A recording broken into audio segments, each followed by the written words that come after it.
자, 이번 시간에는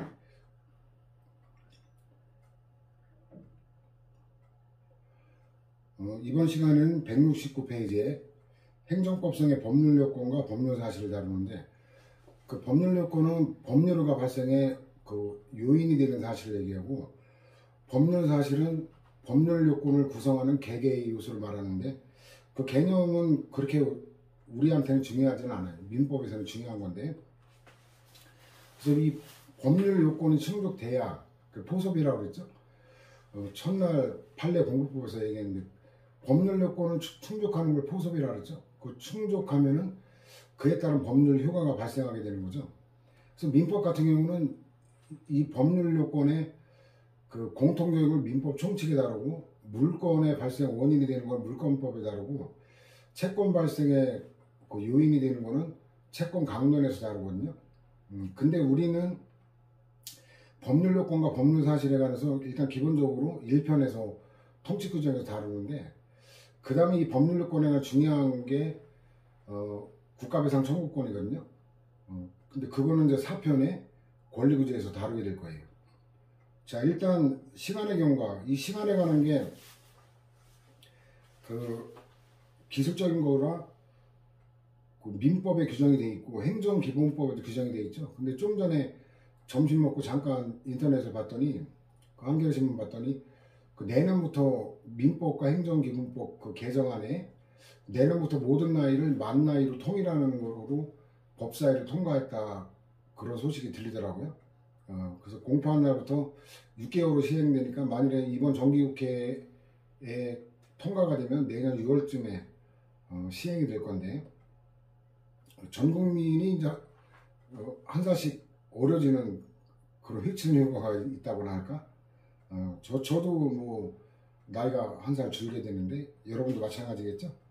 그래서 이거는 이제 여러분들은 그 행정기본법 개정된 거 6월 이후 시험에서는 염두에 둬야 된다는 거. 그래봐야 뭐 간단한 거죠. 만 나이로 나이 기준이니까 그거 하나 뭐 일단 추가되는 것 같던데. 자, 일단 모든 법의 기본이 민법이거든요. 그 두 번째 쪽 기간 계산에 관한 민법의 규정은 그대로 적용된다. 그러니까 마지막 날이 그 공휴일이면 일요일, 공휴일이면 다음날 만료된다. 그래서 행정기본법에도 기본적으로 민법 준용하고 있어요. 다만 이제 국민에게 유리한 이런 특칙을 일부 추가하고 있는데, 그런 내용들은 핵심 종류로 정리하면 될 거예요. 이건 판례 규제이기 때문에.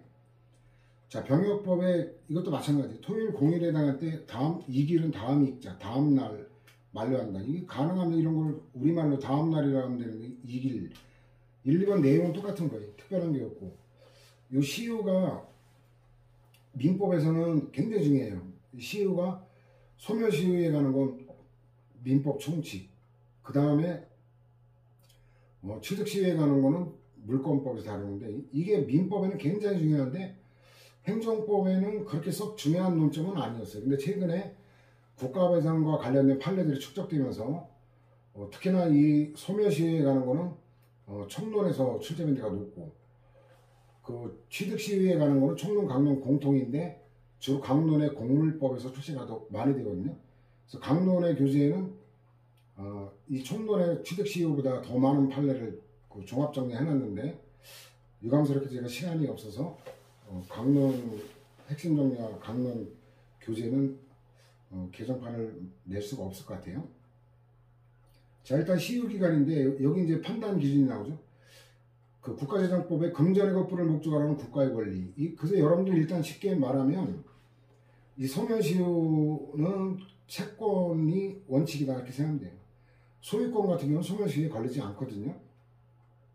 그 다음에 형성권 하면 소멸시효가 아니라 제척기간이다. 뭐 그 정도 앞에서 좀 나왔는데 그 정도 보면 이 채권, 금전 채권이라는 거고, 국가의 공권력 활동을 하는 행위는 물론 국가의 사법상 행위에 발생한 국가에 대한 금전 채무도 포함한다. 그래서 국가의 권리, 국가에 대한 그 금전 채무 다 포함한다는 얘기죠. 그 다음 공권력이든 사법상 행위든. 그 다음 다른 법률에 규정한 의미는 5년보다 짧은 기간을 말한다. 이게 소멸시효가 그 근대 민법의 예외라는 걸 알아야 돼. 근대 민법의 예외. 근대 민법의 3대 원칙은 소유권 절대의 원칙이죠. 소유권 절대의 원칙, 그 다음에 과실 책임의 원칙,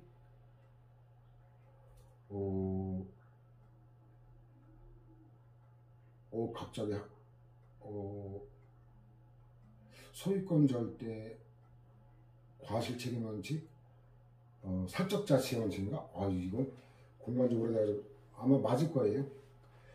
근데 그 소유권 절대 원칙이 여러분들 이미 알다시피 헌법에 그 23조 1항이 재산권의 내용과 관한 거고 2항이 그 공공공익에 적합하게 행사되는 재산권의 제한에 관한 거 있잖아요. 소유권 절대 원칙은 대한민국 헌법에서는 용인이 안 돼요. 김문수 같은 개 무식한 개 뼈다귀 같은 새끼는 그 소유권 이걸 제한하면은 뭐 공산주의라고 말하는데 그러면 지금 그게 공산주의라면 지금 전 세계는 다 공산주의라고 보면 돼요. 소유권 절대 원칙이 그 지켜지는 나라는 단 한 나라도 없습니다. 무식한 놈의 개소리다 이렇게 생각하면 될 거고. 그래서 그렇긴 하지만 재산권은 당연히 기본적으로 보장되는 게 원칙이에요. 그죠? 제한될 수 있다 하더라도 보장의 원칙이지 제한의 원칙이다라고 말할 수는 없어요. 분명히. 그러다 보니까 이 재산권의 일내용인 채권을 소멸시키는 건 이례적인 거예요. 이걸 너무 단기간 내에 소멸시키면 이거는 그 소유권 채권에 대한 침해가 되기 때문에 그래서 이거는 특별한 규정은 5년보다 짧은 기간에 소멸시키는 게 얘가 특별한 거다라는 걸 상식으로 생각하면 돼요. 저 관련된 게 보충 자료에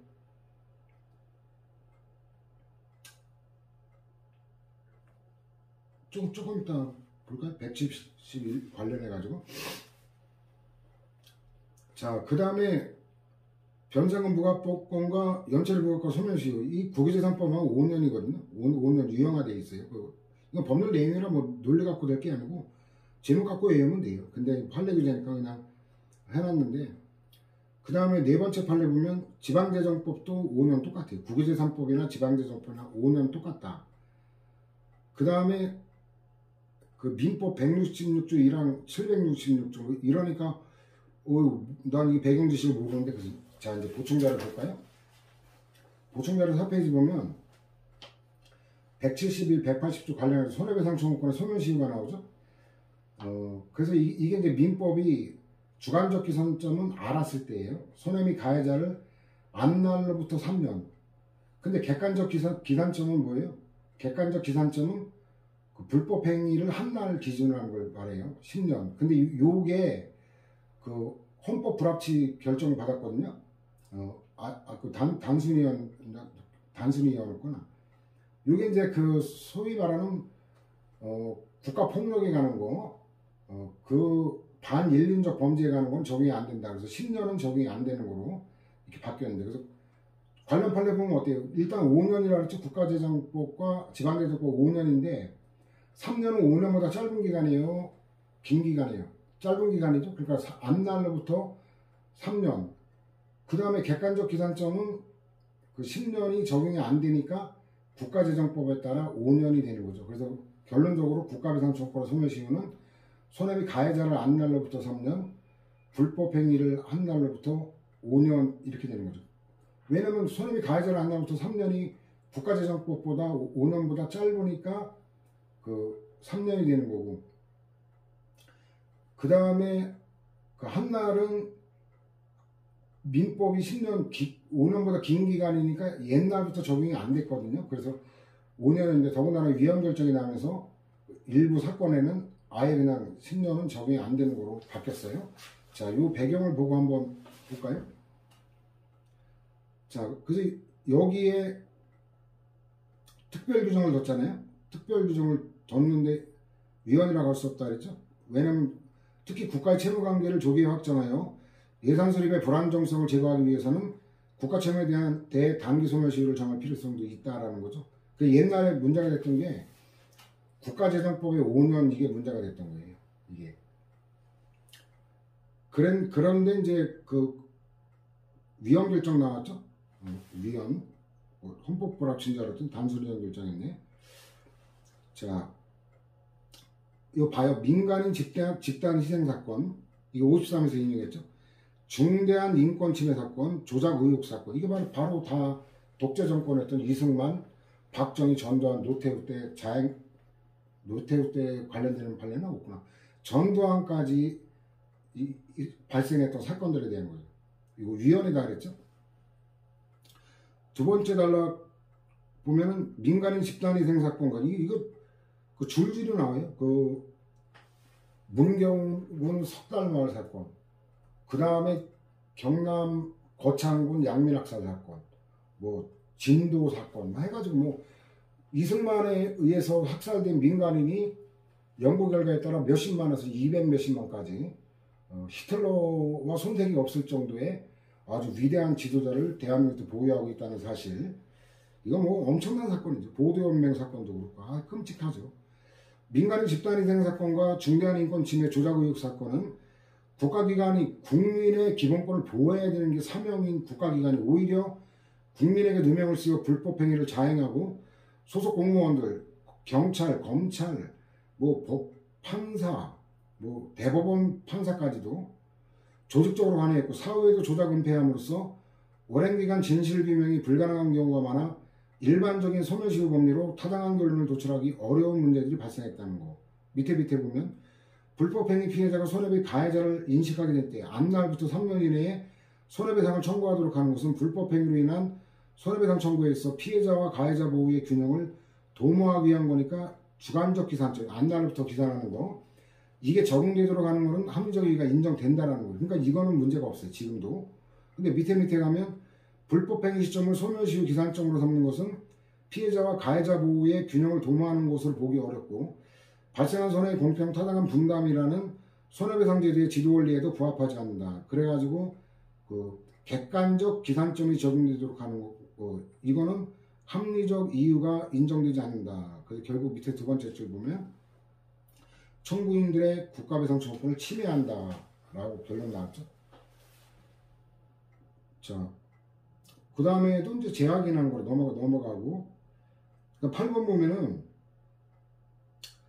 그 군인연금법상 선순위 유족의 연금 청구와 국방부 장관의 지급 결정으로 발생한 구체적인 유족 연금 수급권 요거 용어를 잘 봐야 돼요.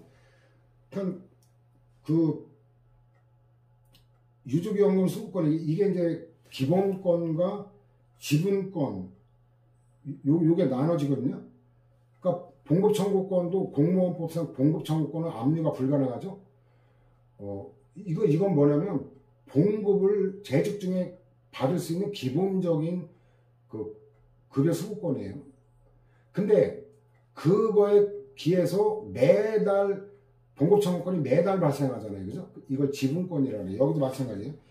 기본권으로서 유지연금 수급권과 그 지분권을 나눠봐야 돼요. 이거는 독립적으로 그 소멸시효 적용 대상이 되지 않고 선순위 유족에게 그 구체적 유족연금 수급권이 이전되는 경우도 마찬가지다라는 거죠. 이건 제목 그대로고. 근데 9번 보면은 두 번째 줄 나오죠. 그로부터 발생하는 월별 수급권, 이게 지분권이죠. 요거는 적용이 되는 거예요. 그래서 세 번째 줄 보면 이거는 5년이에요. 하여튼 뭐 별다른 거 없으면 일단 5년이고 앞날부터 3년 국가배상. 자, 월별 수급권은 매 연금 지급일부터 5년간 이를 행사하지 아니할 때는 각 시효가 완성되어 소멸되고 유직연금 수급권 이전 청구를 한 경우에는 이미 발생한 월별 수급권에 관해 권리를 행사한다는 취지를 객관적으로 표명한 것이므로 그 이전 청구 시부터 거꾸로 계산해서 5년 이내 월별 수급권은 소멸시효 진행이 중단되어 지급받을 수 있다. 이게 어떤 사건이냐면 그 남편이 죽었어요. 그 배우자가 일단 1순위 유족연금 수급권자였는데 이 애국인과 그 혼인하면 재혼을 하게 되면 이제 보호자가 따로 있으니까 유족연금 수급권이 없어지거든요. 그래가지고 이제 그 재혼을 하게 되면 애국인이 아니라도 여기 이제 애국이라고 그러는데 재혼을 하게 되면 상실돼요. 그러니까 아들하고 그 할아버지가 이제 2순위자가 내가 이제 1순위가 됐으니까 이전 청구를 한 거예요. 그러면 이제 그때부터 유족연금 수급권 기본권은 그때부터 이제 이쪽으로 이전된 거고, 그건 소멸시효에 적용이 안 되는 거고, 그 다음에 이전된 시점부터 매달 받을 수 있는 건데, 역산해가지고 5년이 지나지 않은 거, 요거는 소멸시효가 중단돼가지고 이건 받아낼 수 있다, 이런 얘기죠. 그 다음에 10번은 특별할 거 없어요. 아까 그 위헌결정 이후인데, 이거는 위헌여부 심판 제청 이루어진 사건에 미친다. 이거는 판례 법원에서 봤잖아요. 그 단해 사건, 그 동종 사건, 이게 동종 사건이잖아요. 위헌 심판 제청이 이루어진 거. 그 다음에 위헌 심판 제청이 이루어지지 않았지만 법원에 제소 중인 그 병행 사건, 아직 제소되지 않은 일반 사건까지 불가증력이 발생하지 않아 미친다 그랬죠. 그 다음에 또 이것도 제약이란 거예요. 자, 소멸시효 기산점에 관한 건데, 이거는 논리 일관되지는 않아요. 논리 일관되지 않는 거 외워야 돼. 일단은 원칙은 알아야죠. 권리를 행사할 수 없는 때, 이게 이제 법률상 장애예요. 이 기간의 미도래나 조건 불성치, 이거는 뭐냐면 부관이잖아요, 부관. 이게 대표적인 거고, 법률상 장애이지 사실상 장애. 사실상 권리 존재나 권리 행사 가능성을 알지 못했고, 알지 못함에 과실이 없다고 해도 이거는 사실상 장애는 법률상 장애에 해당하지 않는다라는 건데, 자, 소멸시효는 객관적으로 권리가 발생하여 권리를 행사할 수 있는 때로부터 진행하고 권리를 행사할 수 없는 동안은 진행하지 않고 정지되는데, 그 경우란 법률상 장애 사유 말하는 거고, 근데 여기 이제 구체적 사례가 나오죠. 과세처분하자가 중대하고 명백하여 당해무위에 해당하는 여부를 당사자로서는 현실적으로 판단하기 어렵다거나, 당사자에게 처음부터 과세처분의 취소소송과 부당이득 반환 청구 소송을 동시에 제기할 걸 기대할 수 없다고 해도 이런 거는 법률상 장애 사유가 아니라 사실상 장애 사유에 지나지 않으니까 정지되지 않고 계속 진행되니까 소멸시효 기간이 완성됐다라는 기각 판결을 내리게 되는 거죠.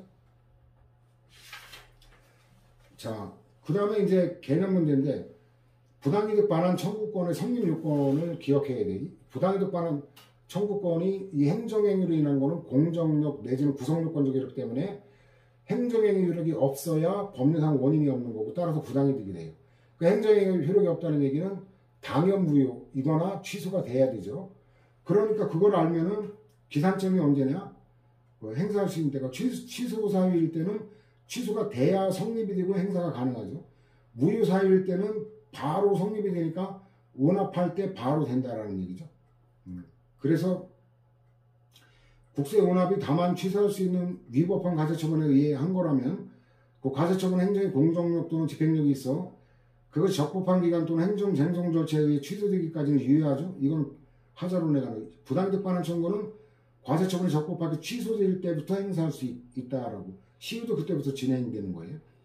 그러나 과세처분이 명백하고도 중대한 하자가 있는 당해무효일 거라면 소멸시효 기산점은 부당이득금 반환 청구권 행사할 수 있을 때, 즉 과세처분이나 오납이 있었던 때를 기준으로 하여야 한다. 이게 이제 행정행위 그 효력에 관한 구성요건적 효력에 관한 건데, 거기하고 또 반복되는 거 까먹으면 안 되죠.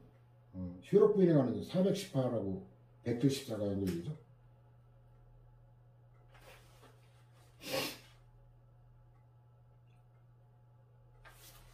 자, 418에 가면 그 중간에 동그라미 2번 있죠. 행정효력 부인이 선결 문제인 경우 부당이득 반환 청구인데 출제 엄청 많이 되잖아요. 174인데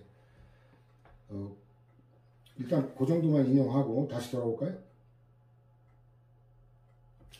그 다음에 변상금 부가채권에 대한 취소소송 진행 중이라도 부가권의 소멸시효가 진행된다. 당연하죠. 그 부가권자로서는 위법한 처분을 직권 취소하고 하자를 보완해 다시 적법한 부가처분할 수 있는 거기 때문에 취소소송이 진행되는 거하고는 전혀 관계가 없다. 장애가 법률상 장애가 아니다라는 거고, 그 다음에 손해미 가해자를 안 날로부터 3년이라고 그랬죠. 그러니까 기산점이 언제냐? 불법행위 요건 사실에 대해 현실적이고도 구체적으로 인식하였을 때, 그러니까 현실적 구체적 이런 표현을 익히면 돼요. 보면 여기는 이제 이거는 그 국가배상 청구권의 요건 있죠.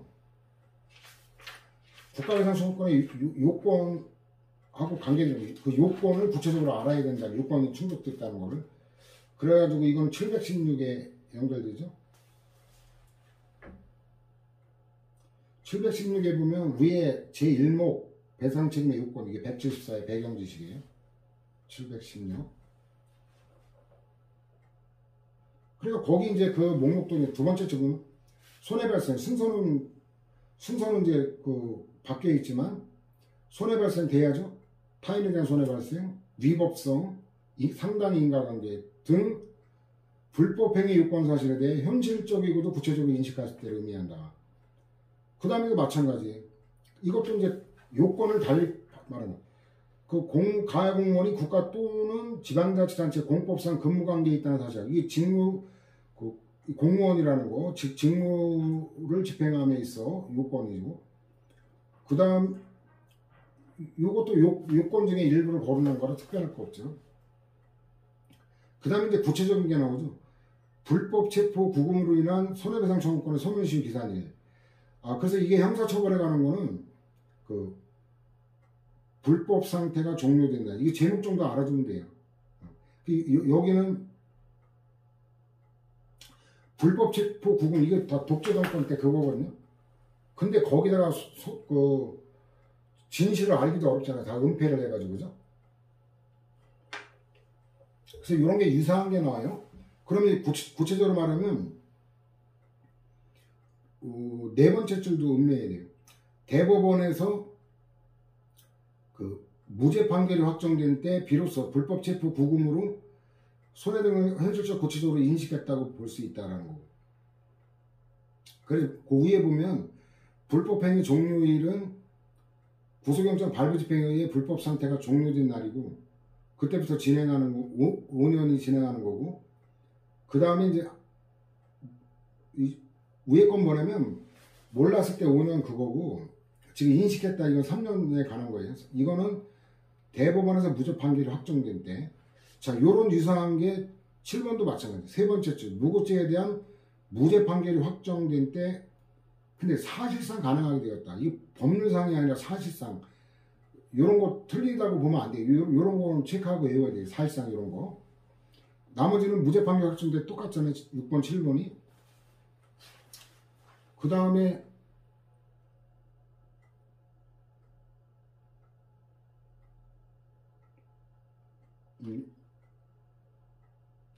일단 그게 6번, 7번 그거고 8번은 그 현실적 손실이 발생한 때 이것도 제목 정도 알아요. 손실보상 청구권에 관한 거는 그래가지고 그 네 번째 줄 보면 핵심이 나오죠. 소멸시효의 기산일은 손실배상 청구권이 객관적으로 발생하여 그 권리를 행사할 수 있는 때 이것도 마찬가지. 손해배상도 요건 중족이잖아요. 특별한 사정이 없는 한 이 사건 간척 사업으로 인해 관행어업권자인 원고 등이 자연산 폐류, 조개죠, 해치류 어장으로서의 이 사건 어장을 상실하는 등 실질적이고 현실적인 손실이 발생한 때부터다. 그 다음에 기준 입장 그거죠. 손해발생만이 아니라 불법행위고 상당인가 이를 원인으로 소구할 수 있다는 것까지 안 걸리면 성립 요건 전부를 얘기하는 거지 그 하나만 아는 것 갖고는 안 된다라는 아까 봤던 거 제약인이고 그 다음에 그 당연 퇴직하면 그때부터 퇴직급여 지급 청구권이 생기잖아요. 그러니까 이건 당연하죠. 당연 퇴직 시부터 행사할 수 있으니까 이건 뭐 한 번은 까먹을 수가 없는 거고. 근데 11번 외워야 돼요. 그래 여기 이제 그 운동권 했죠. 시위에 참가한 전력 해도 사실 떨어졌는데 나중에 이제 불합격 취소한 건데 그래가지고 이 자료도 없고 자료도 없는 상태에서 서로 제기해봐야 승소 가능성이 없다. 이거는 사실상 그 장애사에 불과하다. 그래서 불합격 처분이다. 그래서 이게 이제 부정한 게 처음 나왔죠. 원래 논리에 이게 맞는 거거든요. 법률상 장애만 되는 건데 사실상 장애는 안 되는 거예요. 근데 사실상 장애도 인정하는 게 많기 때문에 오히려 이게 이례적인 거예요. 원리나 논리로는 타당한 건데 결론으로서는 오히려 이례적인 거니까 이런 거는 체크를 해놔야 돼요. 그 다음에 12번도 납득 가능하죠. 공무원의 직무수행 중에 불법행위에 의해 납북된 피랍자 본인의 납북 피해에 대한 국가배상 청구권과 관련하여 납북 상태가 지속되는 동안에도 피랍자 본인의 국가배상 청구권의 소멸시효 기산점에 들어하여 소멸시효 기간이 진행한다고 볼 수 없다.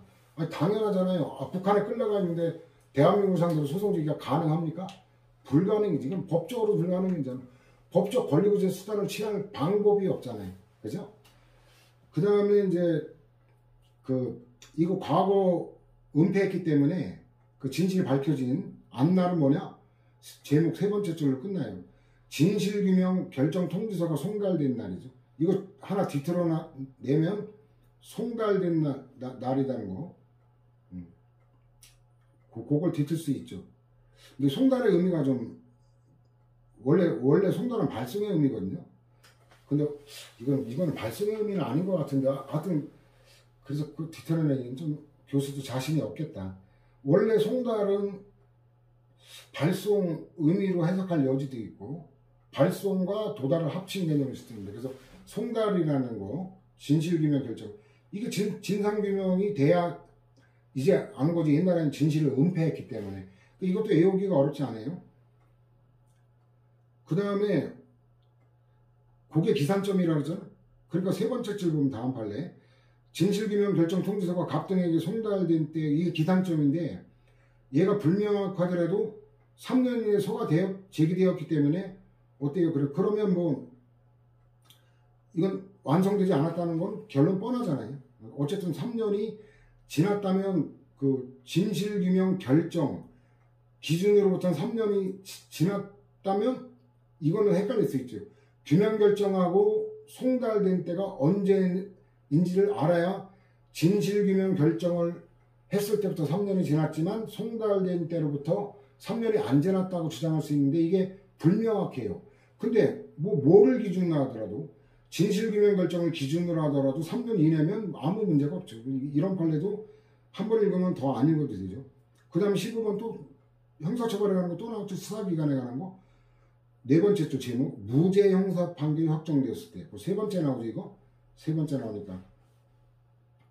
그 다음에 불법행위를 한 날의 의미죠. 앞날의 의미가 아니라 손해가 그 현실화되었다고 볼 수 있는데 즉 손해가 결과 발생이 현실적인 것으로 되었다고 볼 수 있대요. 이것도 기존 입장 제약인이죠. 그 다음에 시위의 중단과 정지.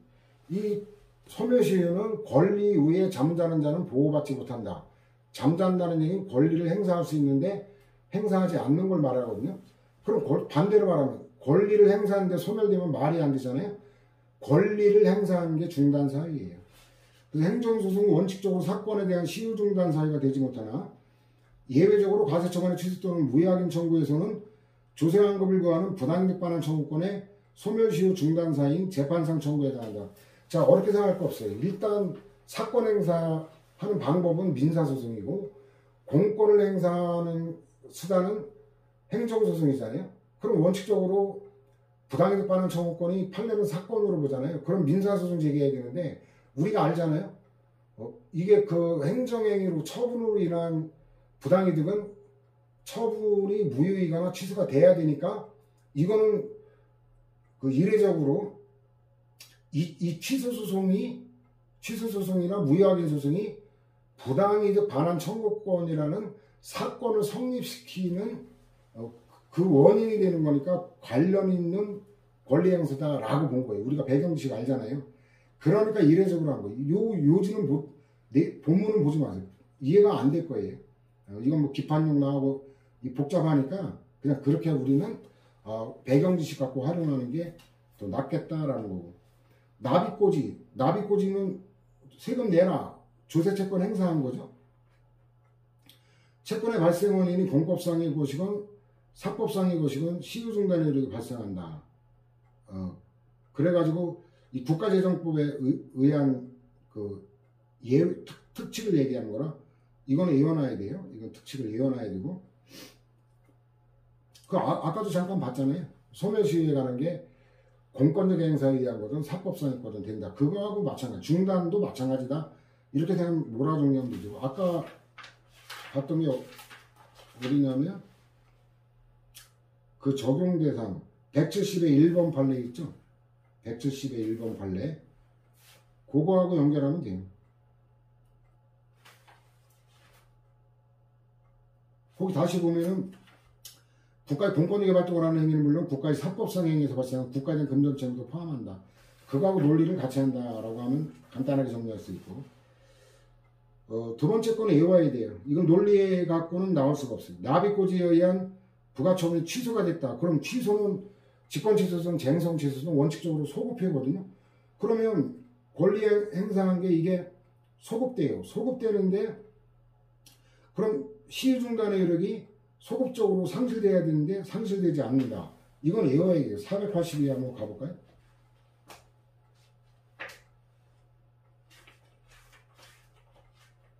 482에 가면 그 두 번째 거 국세 감액결정 처분의 성질 및 그 효력인데 직권취소의 소급표 관련 이게 178하고 연결되죠.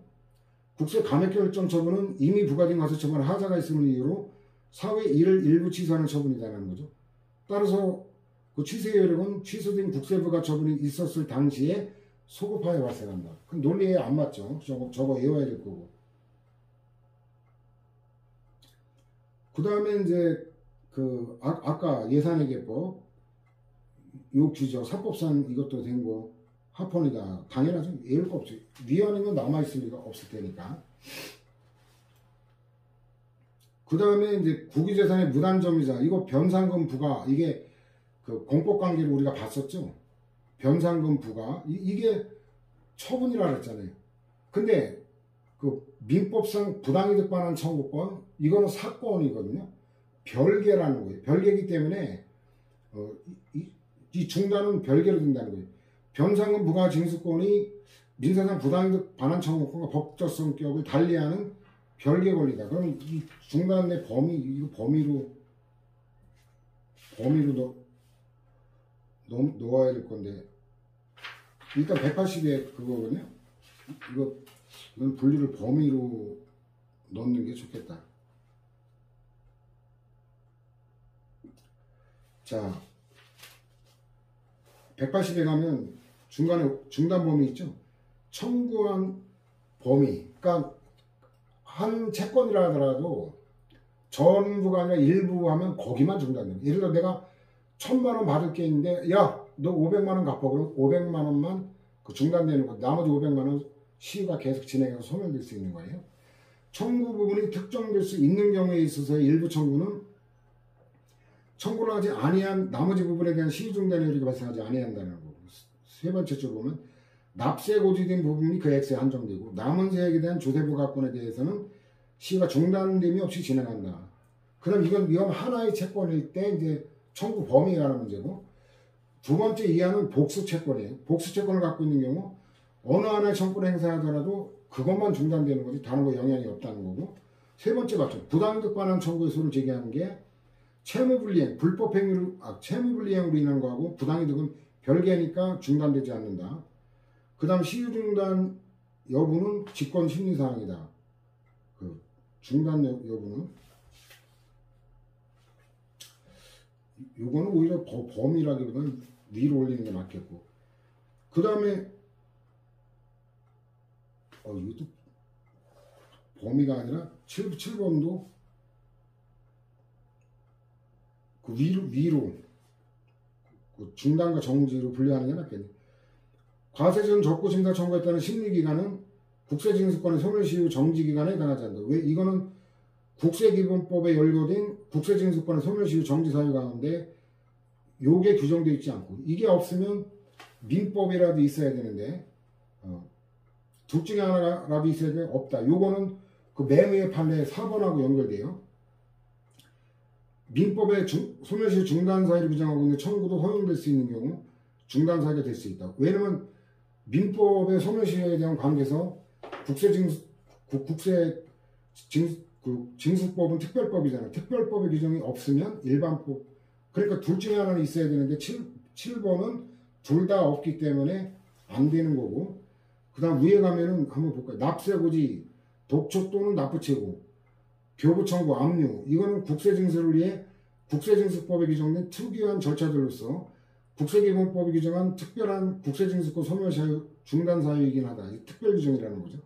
그러나 국세기본법은 민법에 따른 국세징수권 소멸시효 중단사유의 준용을 배제한다는 특별 규정을 두고 있지 않단 말이에요. 그러니까 결론이 밑에 세 번째죠. 민법에서 소멸시효 중단사유를 규정하고 있는 청구도 그게 허용될 수 있는 경우라면 소멸시 후 중단 사유가 될 수 있다.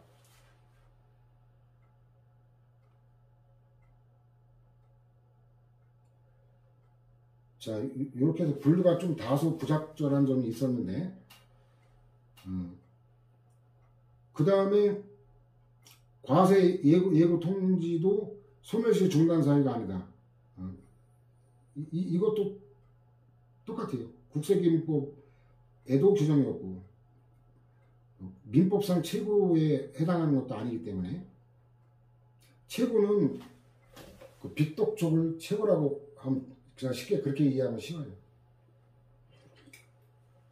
최고는 민법 총칙에서 그 미성년자와 거래한 거래 상대방을 보호하는 데서 또 굉장히 중요하고 출제가 많이 되는 논점인데 그거와 관련해 가지고 그 상대방의 최고권이 나오거든요. 거래 동의할지 어떨지에 관한 그 최고권이 이게 이제 준법률의 행위다라는 의사에 관한 그런 거로 나오는데 여러분들 그냥 독촉하고 유사하다라고 쉽게 생각합니다. 우리 행정법이니까. 압류는 강제집행이죠. 이건 납입고지보다 더 강력한 권리행사 수단이죠. 자, 이것들은 대부분 해석이 돼요. 다행히. 자, 세무공무원이 체납자에 대해서는 압류하기 위해 수사를 했고 어쨌든 압류에 착수를 했죠. 근데 다만 이거는 목적물이 없어 목적 달성이 안 된 것뿐이지 권리행사했죠. 그럼 중단되죠. 그 다음에 압류에 의한 시효중단의 종료 시점은 그 압류가 해제되거나 집행 절차가 종료될 때 이러면 다시 진행되고 다시 중단시키려면 압류를 또 하던가 해야 돼요. 이것도 상치한 거예요. 압류가 해제되면 일단 권리행사해서 목적 달성이 안 되면 또 진행이 되니까 다시 또 해야 되는데 그 해제되거나 절차 종료될 때 근데 출제 가능성이 높다고 보기는 어려워요. 이거 민법에는 굉장히 중요한 거거든요. 근데 행정법이라 좀 지역적으로 평가가 되는 거예요. 민법과 달리. 그 다음에 체납처분에 의한 채권 압류로 채권자의 채무자에 대한 채권의 시효가 중단됐다가 피압류 채권이 기본계약관계 해지 시효 또는 소멸시 완성대로 소멸함으로써 역시 아까 압류 해제고 이건 압류 시효잖아요. 역시 종료된다. 2, 3번 결론은 똑같아요. 백과식은 미리 종합 정리했고 소멸시 완성의 효과는 절대적 소멸설인데 이 처음에 공부할 때 이게 이해하기 쉽지가 않죠. 상대적 소멸설은 권리가 소멸되지 않고 권리는 있지만 그 상대방에게 소멸시 완성됐다는 항변권만 발생시킨다는 건데 절대적 소멸설은 그냥 자체가 소멸된다는 거예요. 시효기간이 만료되면 당연히 소멸한다. 다만 이제 그 변론주의 때문에 이거를 갖다가 주장을 안 하면 의사에 반해 재판할 수 없다는 얘기예요. 그 소멸시 완성 주장 안 하면 그 재판에서 없는 걸로 다뤄진다라는 거고. 그 다음에 소멸시 항변은 당사자의 주장이 있어야만 법원의 판단 대상이 된다. 이거는 외워둬야 돼, 결론을. 결론을 외울 게 아니라 이 주장 책임이에요. 주장하지 않으면 1, 2번이 같은 거네. 주장 책임이라는 건 판례사 아니라 아마 여기는 입증 책임만 있지 주장 책임은 없을 것 같은데.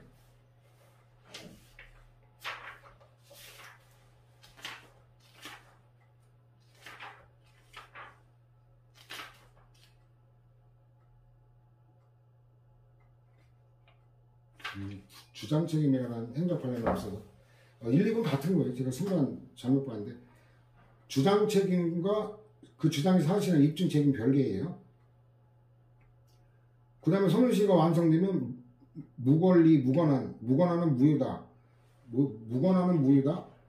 그거는 상식이잖아요. 무관하는 무효다.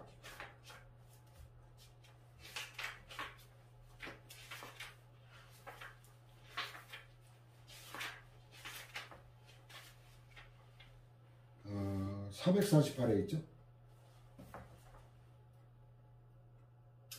448에 위에 보면 무관한 행위, 권한 자의 행위는 원칙적으로 무효사입니다. 181의 배경지식으로. 이게 소멸시효든 제척기간에도 똑같거든요. 소멸시효는 제척기간 193하고도 인용해볼까요? 자, 193. 맨 밑에 판례. 국세부가의 제척기간이 지난 다음에 이루어진 부가처분의 이력은 무효다라는 거. 180이라고. 똑같아요. 무관하니까 무효가 되죠. 시효 완성의 주장과 권리 남용인데 이것도 상식적인 결론이에요. 국가의 소멸시효 완성 주장이 신의 측에 반하여 권리 남용에 해당하는지 여부에 관한 판단 기준인데 이거 음미할 게 있어요. 국가에게 국민을 보호할 의무가 있다. 헌법 10조 두 번째 문장이거든요. 10조 앞문장이 그 인간의 존엄과 행복 추구권이고, 그렇다고 국가가 소멸시효 완성을 주장하는 것 자체가 신의성실 원칙에 반하여 권리 남용에 해당한다고 할 수는 없으므로 국가의 소멸시효 완성 주장이 신의 측에 반하고 권리 남용에 해당한다고 하려면 일반 채무자의 소멸시효 완성 주장에서와 같은 특별한 사정이 인정돼야 한다. 이거는 음미의 헤더에 대해 아직 출제는 안 된 거지만 중요한 거예요. 전원의 미치고. 그 다음에 신의 측에 반하여 허용되지 않는 경우는 이건 뒤틀어내기는 어려워요. 사기친 거예요. 신의성실의 원칙에 반한 거예요. 뭐 갚을 것 같이 했다든가 뭐 이런 경우. 그래서 그거는 읽어보긴 하는데 애우려고 노력할 건 없어요. 그 다음에 이제 그 반인권범죄라는 게 나오죠. 그래서 웬만한 게 권리남이 인정되거든요. 그러니까 권리남이 부정된 것만 여러분들이 애우면 돼요. 과거사정리법에 의한 진실규명 신청이 있었고 정리위원회도 망인들을 희생자로 확인 또는 추정하는 결정을 했어요. 그러면 어떻게 돼요? 아, 이제 국가가 무너지겠구나 라고 믿게 마련이죠. 근데 어때요? 입 씻어버렸어요. 미안한데 어쩌나 소멸시효 완성됐는데 그 상당한 기간 내에 권리를 행사할 경우 피고가 적어도 소멸시효 완성을 들어 권리소멸을 주장하지는 않을 거라는 데 대한 신뢰를 가질 만한 특별한 사정이 있다. 그래서 상식적으로 납득 가능하죠. 그 다음에 채무자가 소멸시효 완성은 시효를 원용하지 아니할 것 같은 태도를 보여. 어때요? 아까도 봤잖아요. 그 시효 완성을 원용하지 않으면, 주장하지 않으면 받아주지 않는다 그랬잖아요. 변론지기 때문에. 그래서 그 원용해야만 인정되는데 원용하지 않을 것 같은 태도를 보여가지고 신뢰한 경우 이건 안 된다라는 거. 이건 뭐 제목 갖고 되죠. 그 다음에 이제 채무자가 소멸시효를 원용하지 않을 것 같은 신뢰를 부여한 때로부터 상당한 기간인지 판단하는 기준인데, 이건 밑에서 일단 연도로 한번 볼까요? 2013 516 역시 박근혜 닥정권 2월달 출범하고 5월달 판례죠. 대충 이게 이제 법적으로 안 봐도 대충 연도 보면 전두환 대머리 정권 1985년도에 군사시설 보호구역 설정 변경 해제가 통치행위다라는 법리적으로 납득할 수 없는 판례들 보면 그 배경에는 대머리나 쥐나 닭 이런 미친 것들이 있어요. 이제 앞으로 멧돼지라는 단어가 떠올릴 때가 있을지도 몰라요. 대법원 판결이. 아직까지는 그런데 이제 대법관들 하나하나 미친 것들로 바뀌게 되면은 이제 대머리 닭, 대머리 쥐, 닭, 멧돼지 연도 보면 딱 느껴요. 이런 개 같은 판례가 왜 나왔나? 연도 보면 이게 어느 정권 때인가 알 수 있어요. 그 양승태 대법원장이라는 새끼는 완전히 닭 정권의 집산으로까지 했던 그 당만도 못한 놈 아니에요. 대법원장이라는 새끼가 씨발.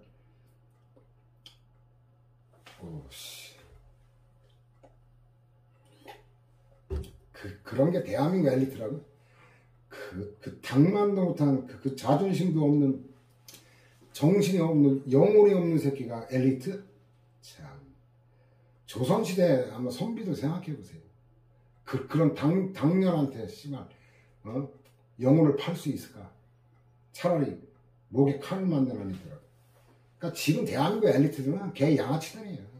병신들이 씨발 공부만 열심히 했던 거지. 머리 좋은 놈도 소수고 엉덩이 무거워가지고 그 시험이라는 식으로 가짜는 거 통과했다는 그거 갖고 지랄 육갑을 떠는데, 여러분들은 그런 새끼들한테 굴복할 이유가 없어요. 그런 새끼들이 상관이다. 정신적으로 굴복할 이유가 없어요. 족도 아닌 새끼들이. 자, 소멸시효 제도에 대한 대단히 이해적인 제한에 그쳐야 된다. 그래서 여기부터 이제 점점 이 국가배상에 있어서 위자료 깎고 막 점점 불리한 판결들이 막 쏟아지기 시작하는 거예요. 권리 행사에 상당 기간은 특별한 사정이 없는 한 민법상 시효정지의 경우에 준하여 단기간을 제한되는데 이거 숫자는 어쩔 수 없이 외워야 돼요. 개별 사건에서 매우 특수한 사정이 있어 그 기간을 연장하여 인정하는 게 부득이한 경우에도 적어도 불법 행위로 인한 손해배상 청구의 경우 그 단기 소멸시간 3년을 넘을 수는 없다. 이제 슬슬 제동을 걸기 시작하죠.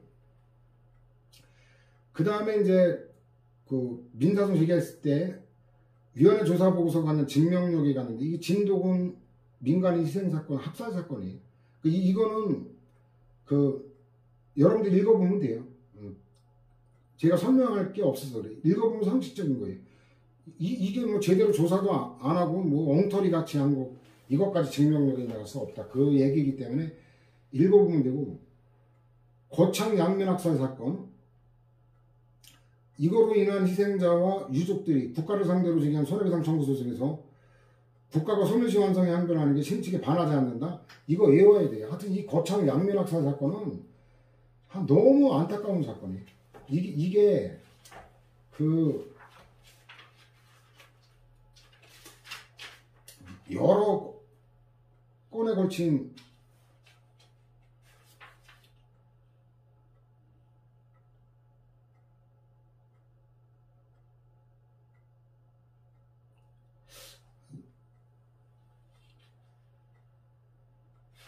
안눈땐만 하고 그거는 저기다 빼놨나 보네. 그래서 이거는 뭐냐면 그 계엄 선포됐을 때 거창에 이제 거기 양민들을 학살했는데 어떻게 학살했냐면 북계군 복장을 하고 따발총 갖고 쏴죽은 거예요. 나쁜 국군이라고 하는 놈들이. 그래서 나중에 이제 야당 의원들이 이 사실이 이제 알려지면서 진상조사를 현장에 갔을 때도 국군이 학살을 하고 북해인민 접근을 막기 위해서 북계군 복장을 하고 군복을 하고 따발총을 쏴가지고 북해인 접근도 막은 사건인데 이게 719 거기 논점 또 있어요. 입법 작용에 관한 그 직무행위 관련해서 국방장관 등이 거창 사건의 발생 직후에 진상을 은폐하고자 시도했어요. 아까 말했죠. 따발총까지 쏴가지고 야당 의원들 현장 접근을 막아버렸죠. 그러나 피고소에서 국회가 국민의 대의기관으로서 1951년 5월 14일 거창 사건 책임자를 처벌하라는 결의문을 채택했고 중앙고등군법회의가 거창 사건의 책임자들에 대한 형사재판을 진행하여 유죄 판결을 선고했고 유죄 판결이 선고된 시점에는 거창 사건의 손해와 가해자 및 그 가해행위가 불법행위인 점을 모두 알았다고 봄이 상당하다.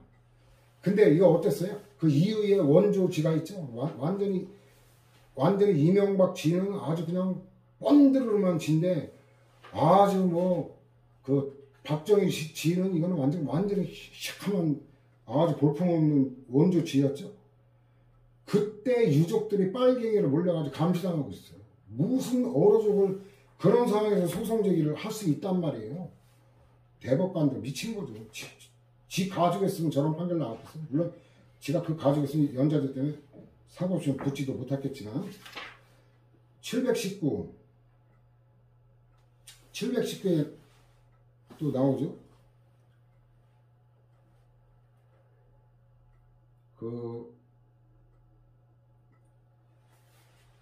자 719의 입법작용의 첫 번째 그게 183 국회 입법행위 또는 입법부작위가 위법행위에 해당합니다. 역시 이게 거창 양민학살 사건이에요.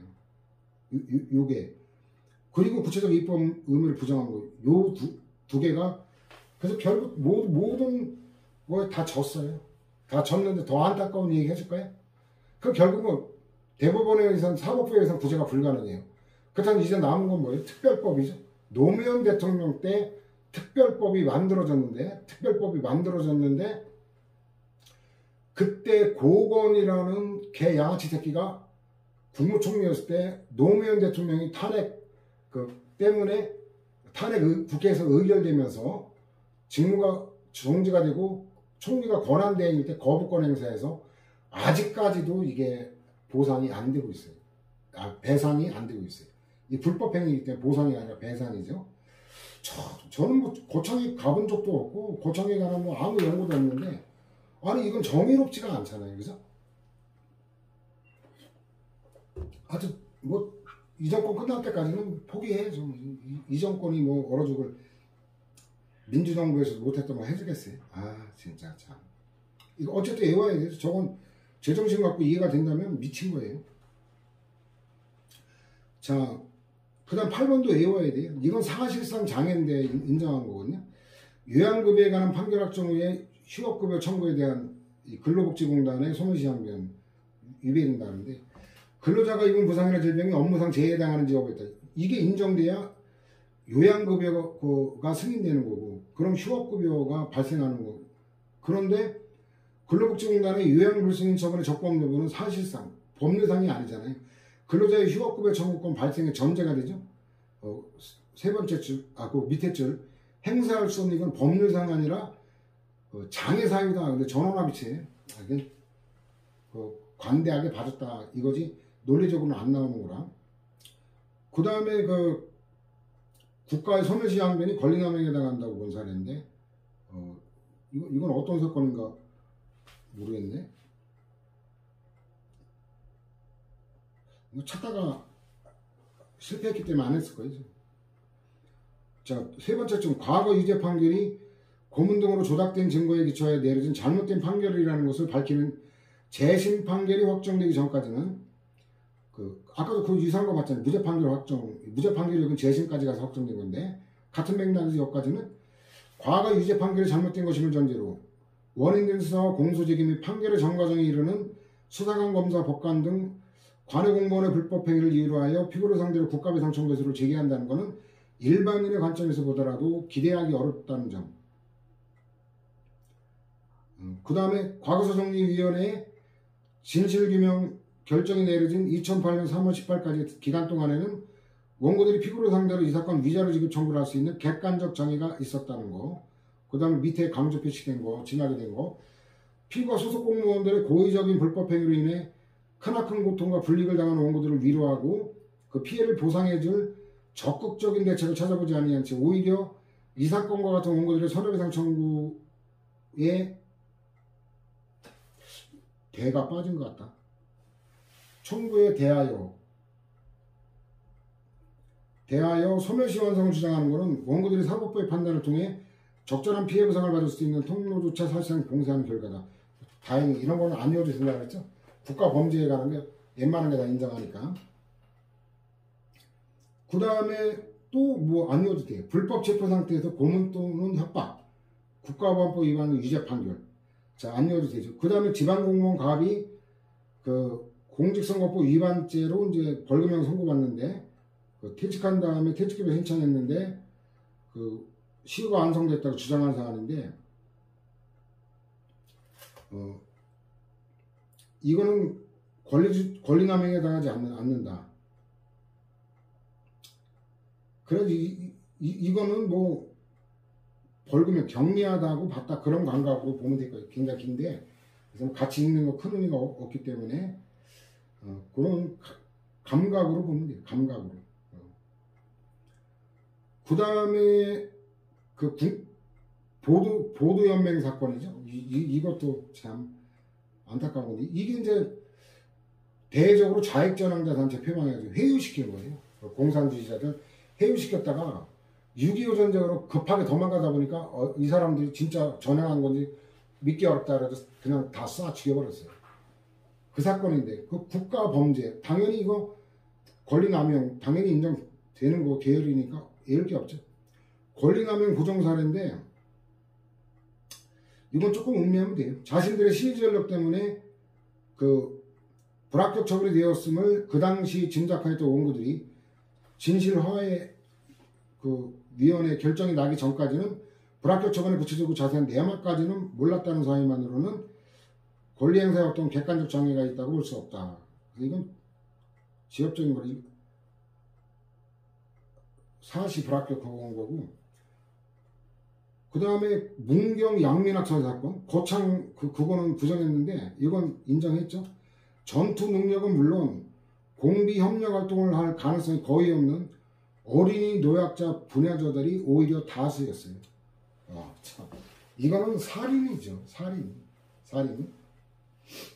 그 다음에 또 신병훈련을 마치고 부대에 배치된 군인이 선임병들에게서 온갖 구타와 가혹행위, 자 저런 거 국가범죄 다 인정하는 계열이니까 권리남용 부정사례, 이것도 외워야 돼요. 이거 12.7 대머리 정권 때 범난 사건, 법이라고 하는 거는 이제 불교를 의미하는 거죠. 불교의 세 보물, 삼보라고 하는 게 불법 승이잖아요. 불은 부처님, 법은 경전, 승은 스님. 그래서 그 불보사찰 이러면 이제 부처님의 진신사리가 모셔진 오대산의 그 상원사, 그 다음에 양산 통도사, 우리가 앞에서 봤죠. 양산 통도사 인근 로봇의 건축 사건, 그거 공익 중시하는 거 봤죠. 통도사 불보사찰이에요. 그러니까 법보는 경전의 대표적인 8만 대장경이 합천 해인사에 있죠. 그 다음에 우리나라에서 고승을 가장 많이 배출한 절이 전남 순천의 송광사, 거기가 이제 승부사찰이죠. 그래서 범난이라는 12.7 범난 사건인데, 이거 스님들 잡아다가 스님들 머리카락도 없잖아요. 그냥 곤봉으로 머리를 쳐서 머리를 깨버리고 피가 나고 성직자인데 막 수모를 주고 이지랄을 했던 건데 이거 부정했어요. 이거 외워야 돼요.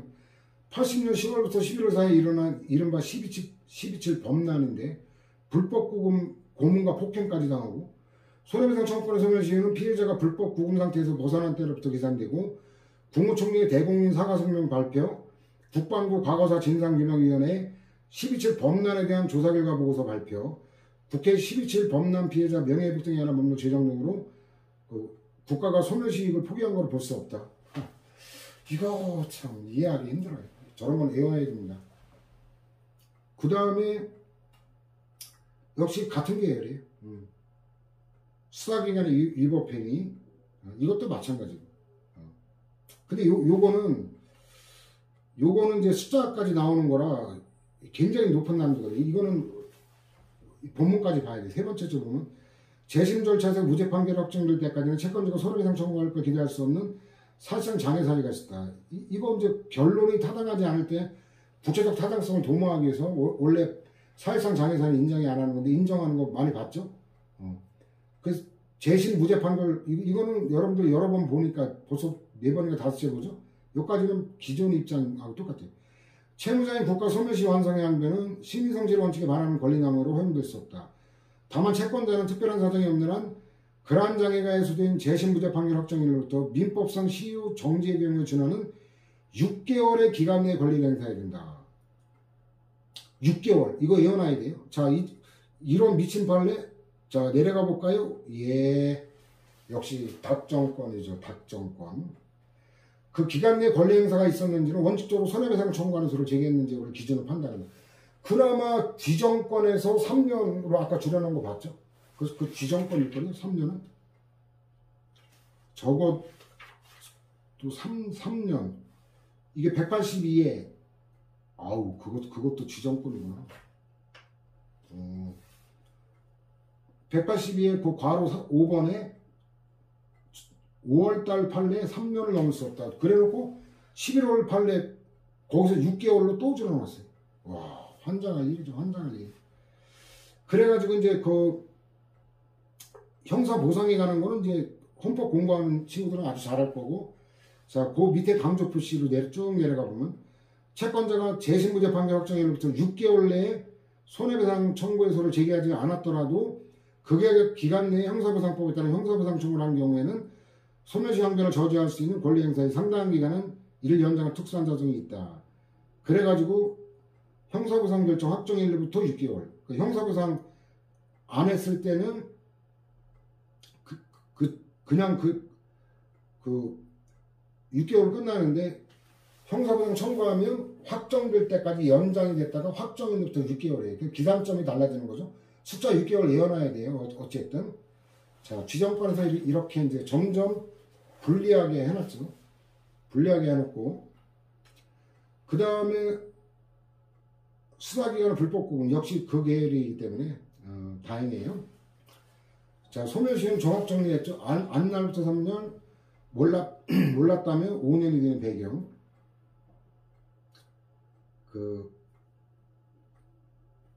그래서 그거는 뭐 아까 보충대로 종합정리했기 때문에 단기 소멸시효 합헌이다라는 것도 아까 봤던 거고. 자, 취득시효에 관한 건데 행정재산, 보존재산은 안 돼요. 불가 제목 옆에 잡종만 되는데 그럼 이게 이제 되려면 공용 폐지가 돼야 이제 잡종 일반 재산이 되는 거예요. 자연공물이 바다에 대하여 묵시적 공용 폐지가 가능해요. 이건 뭐 판단 기준 이런 거 다 의사표시 종합 정리했죠. 근데 알고도 묵인한 게 묵시적인 거지 사실상 공물로 사용돼 사용되지 아니야. 방치 개념 무효 이거는 묵인하고는 다르죠. 도로도 마찬가지죠. 사실상 대지화 된 거지 어떤 의사표시가 있는 건 아니죠. 되게 싫어요 이거 변론하기는. 갯벌 하천도 다 똑같아요. 사실상 대지화 뭐 이런 것들. 8번하고 9번은 다행히 인정된 게 두 가지인데, 자, 관사. 그냥 관사 외우면 돼요. 관사. 공교롭게도 국도사무소 소장관사, 학교장관사. 이거는 9번 보면은 배경이 잘 나와 있어요. 용도 폐지 자체는 국가의 지시에 의한 거로 유효하고 오랫동안 국가가 매각절 초상의 문제를 제기하지도 않고 그러니까 알고도 묵인한 거잖아요. 전형적으로. 마찬가지예요. 보존재산도 마찬가지예요. 근데 잡종재산만 이게 위헌결정으로 이제 얘만 가능하겠죠. 그래서 1번 판례 이미 봤죠. 공유도 마찬가지고. 그 다음에 취득시효 기간 동안 계속 잡종재산이지 이게 행정재산으로 돼버리면 안 된다는 거고. 그 점에 대한 증명책임 소재는 시효주장자죠. 왜냐면 잡종재산이 계속 유지됐다 이러면 시효취득으로 소유권을 얻을 수 있기 때문에 주장자한테 유리한 거죠. 그냥 수리조합이 자연 상태에서 전답에 불과한 거. 이러면 이거는 전답은 인공적인 거라 자연 곡물도 아니고 그 다음에 국가가 공공목적에 제공하는 것도 아니니까 행정재산이 아니기 때문에 그렇다는 거고. 국가나 지방자치단체가 부동산을 점유하는 경우에도 자주점유의 추정이 적용된다. 자주점유를 보충자료 개념 해놨거든요. 그 소유의 의사로 하는 점유를 자주점유라고 그래요. 근데 임대차 전세계약 체결하고 내가 소유의 의사로 점유했다고 말하면 믿어져요? 그거는 안 되죠. 그래서 그런 건데 이 자주점유가 민법에서 무척 중요한 건데 최신 판례들이라 우리도 이 정도 결론을 알아둬야 되겠다 싶어서 해놨어요. 그 다음에 제목 정도 알아두면 돼요. 점유자가 주장하는 자주점유의 권한이 인정되지 않는다는 사유만으로 자주점유 추정이 번복되지 않는다. 그래서 이게 제목 정도고 요 구체적인 게 3번에는 음미할 게 세 번째 줄. 국가 등이 점유 개시 당시 공공용 재산의 취득 절차를 거쳐서 요 표현을 익히면 돼요. 소유권을 적법하게 취득하였을 가능성을 배제할 수 없는 경우 이때는 무단점유로 인정할 게 아니다는 거. 그 다음에 증명책임의 소재는 취득시의 성립을 부정하려는 사람이죠. 이것도 누구한테 유리한지 따져보면 쉽죠. 그 다음에 기준입장 제약이네요. 아니구나. 이건 다른 사안이네. 법률 요건 없이 없다는 사실 잘 알면서 무단으로 점유한 거. 무단으로 점유한 게 증명이 되면 점유 추정이 깨어지는 거죠. 이거는 국가나 국민이나 똑같다라는 거고. 시유취득과 손실배상 청구권인데 이 취득시 기간을 예울 건 없어요. 등기를 안 하면 20년이고 부동산의 경우 등기를 하면 10년이거든요. 근데 등기를 한 경우가 요건이 까다롭긴 한데 어쨌든 취득시가 완성된 경우 이때는 손실배상 청구권을 행사할 수 있다. 이건 배경지시가 알면 쉬워요. 왜냐면 이거는 취득시효가 완성됐다고 해서 소유권 취득하는 게 아닙니다. 우리나라는 형식주의라 그래가지고 그 부동산 등기 후에 등기를 해야 소유권을 취득해. 내가 잔금까지 다 치렀다.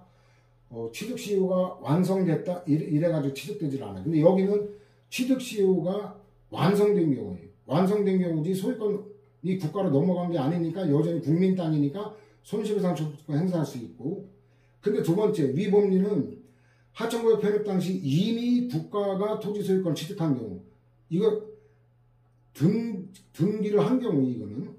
그래서 위 법리는 국가가 토지에 대한 취득 시 완성해도 그에 따른 등기를 하지 아니하여 소유권을 취득하지 못한 상태에서만 적용되는 거고, 하천구역 편입 당시 이미 국가가 토지 소유권 취득한 경우 등기까지 마침으로써 이러면 국민의 소유권이 아니니까 당연히 안 되는 거예요.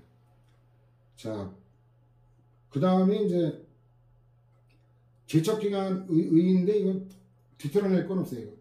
권리자로 하여금 해당 권리를 신속하게 행사하도록 함으로써 법률 관계를 조속히 확정시키는 거고, 기간의 경과 자체만으로 권리 소멸 효과를 가져오게 하는 거다. 그 소멸시효하고 유사하다라고 보면 될 거예요. 자, 여기까지 하고 주소 이하는 이제 주제가 완전히 달라지니까 다음 시간에 진행하겠습니다.